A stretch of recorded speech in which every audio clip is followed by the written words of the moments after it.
I've run fishing boats out of Scituate for, this is my 50th year, believe it or not, half a century, and this is my third boat. There's a lot of animosity towards the sector system. I like it.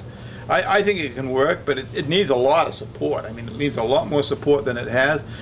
The training wheels have to stay on. I mean, if they go and insist that, number one, that the subsidies that we received in years 1 and year 2 go away and we have to subsist off the fish coming out of the hatch, and they inflict upon us the cost of the at-sea monitors, we're screwed. I mean, we can't do it. We literally can't keep this thing alive. So these are people that want to work. Their first objective would be to get up in the morning and go fishing, and they can't. They're totally, terribly frustrated. We'd like to see basically opportunities for small boats like these. This is a small boat harbor. You know, this is one of the bigger boats in the harbor.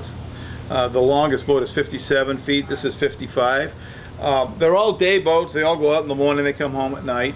They're mostly family operated. This boat operates with a crew of 2, and one of them is my son. And who's the captain is, you know, depending on who wins the argument that day. But nonetheless, you know, again, this is a family. That's a family. The guys behind us are families. This isn't big business. And we need a source of capital. We need business advice. We need a lot of things need to change. This is not like the Wild West of 1962, when all you had to do was get up every day and go out and catch a lot of fish and throw them in a truck, and off they went. And the next day a check came in the mail and it covered all your costs and you made something.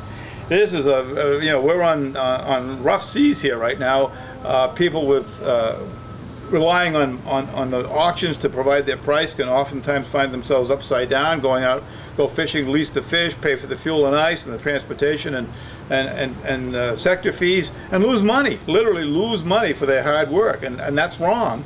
And somehow or other we need a business model that's robust enough to enable them to figure out a way to function. We don't have that for everybody yet. There's a lot of work that needs to be done.